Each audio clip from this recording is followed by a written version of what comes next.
All right, so this video, I made a previous video about tips on about how to deal with nihilism. Here's like my video about how to deal with solipsism. And like I said before, solipsism is the view that only you exist, or that only you can know that you exist, and you can't know if anybody else does exist at all. So let's just break this down. Let's just go into this. So what's some tips? Okay, the first tip that I really recommend is challenging your view. Like, how do you really know that you are the only person that exists? Like, if you think about it, like, you have a point. So Dayart, he was a philosopher that said, "I think, therefore I am." He questioned everything, and he realized that the only thing that he couldn't doubt was his own existence.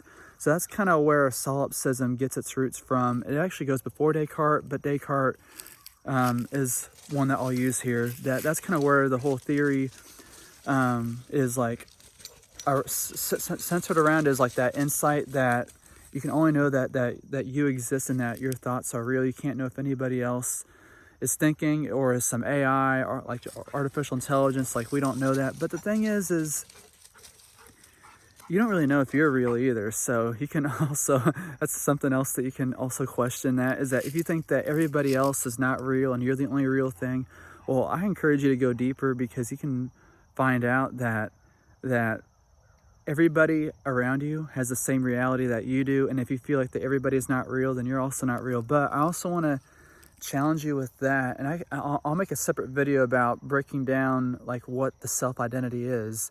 But in terms of coping with solipsism, is like, I want you to notice your negative reaction to it. So if solipsism is true, let's just say it is true, let's just entertain that thought. Why do you associate negativity with that, with being the only being in existence? I mean, think about this. You play a video game, right? You play the video game, you interact with people. You're not concerned at all if anybody's real. Like, you're enjoying the game. You watch a movie, you know that all the characters on the movie are not real. You know that in a play that all the characters aren't real. And you know that when you read a book, all of it's not real. And that doesn't concern you. It's actually entertaining to play this game. My dogs are playing around. And see, like, the dogs, like, they don't know if I exist or not, but see, they're just having fun. Like, you gotta play the game, enjoy the game. So I think that's one of the key things, is that it doesn't matter if you're the only being in existence. Even if solipsism is true, and that, everybody else is your dream character, when you're in the dream, you don't really know that. It's only when you're at a dream that you realize that's all your dream. But even when you're in the dream, life is still enjoyable. It's still enjoyable when you're the only being in your dream and everybody else is just your imagination. And really, solipsism is really no different than this world here. Like, if you think about it, like, you can only know your experience exists. You can only know that you exist. That's kind of like the default that we're left with, is that we're kind of like stuck in our own perceptual, experiential field. Like, we can't access anybody else's experiences, and that is, true, that all others' experiences are filtered through our own experience. But just because solipsism is if it is true that solipsism is true, it's not an issue, because you already enjoy the fictions that you are already indulged in, like movies and video games. Why can't life be another wonderful fiction that you enjoy if it is true? And then you also want to consider that, what if solipsism is actually false, and that you're just believing in a false reality? That's also another thing that you should consider, is that just because you can't experience somebody else's experience doesn't mean that they don't have any experience at all. Because I think what really helps me is just, the universe is much bigger than ourselves, that there's so much more to life. Life is so mysterious that we can't know anything for certain. Even the idea that we can only know that we exist, that is also something we can question too, is that we don't even know if we exist. We don't even know if we're the only beings that exist. So we can't really make that assertion that we are the only being that exists, because we haven't proved that. And even if we are the only being that exists, you can still have fun and enjoy life just like you do a movie. Even though that like that the characters are fake, and you know that each time you go to sleep you're probably going to dream. Even though that you still are able to enjoy it. And I want to just point out that solipsism can be very limiting. It can be a very selfish view, and it's important for you to see that going around living as if everybody doesn't exist, that they're just you, can be very limiting depending on how you view it. But typically how people view it is very limiting and very egocentric. And I want you to just consider that you could be wrong. And it's important that you treat people as if they have their own experiences, just like you. You know, treat other people how you'd want to be treated. That's kind of really what helps me, is just, even though that you might not know things, there's a lot of things that you're not going to know in life. You're only going to know your experiences in life. And you just have to like treat other people as if you'd be treated. And in fact, if it's true that everybody is you, like if we take solipsism to the fullest and we go, okay, everybody is just me, they're just my imagination. Okay, well, if they are you, then how would you want to treat yourself? Do you see that? If I am you, if I am, you, then how would you want to treat yourself?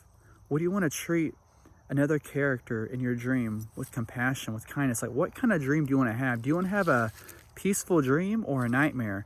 And that really depends upon how you play your game, how you treat other people in your dream, right? So really, solipsism really doesn't change anything in your life, really. It just makes you limit your mind to some possibilities. You have to be open to other ideas, that there's more to your perceptual field. There's more to life than just what you experience. Even though that's the only thing that you have to come in contact with reality, we have to go by our senses and experiences and thoughts. That's how we know things. But just be open to that you can be happy even if somehow you are the only being in existence. And you can also challenge that view that you are the only being in existence as well by, how are you even born? That's a question, is like, how are you even born? All that stuff. I really recommend, you take it one day at a time. A lot of astronauts can go through solipsism syndrome, especially when they're isolated a lot. But I think what can really help you is getting more socialized, like going out, socialize more. I think that when you're having these solipsistic thoughts, they can come from when you're alone and isolated too much. So I think just getting out there, socializing with other people, and seeing that there's so much more experiences than your own out there. So try that out, see if that's helpful. I think that the main takeaway is that even if solipsism is true, which we can't really prove, that you still can enjoy life just like you do with movies and video games. You're the only person on a single player video game, and yet you can have fun on it, right? And then you can also, if it's false and you hold it as a dogmatic view, then you're gonna be missing out on life. And the other takeaway is that you just want to treat other people like you would yourself. Treat them kindly and all that stuff. And I think that you'll find your way. Just take it one step at a time. Keep questioning, challenging your views. And I know that you can only know your experience, but other people's experiences are communicated through their language to you. So that's kind of how you know, is that your experience of them communicating their experiences to you is part of your experience. I get that, but that's also how you can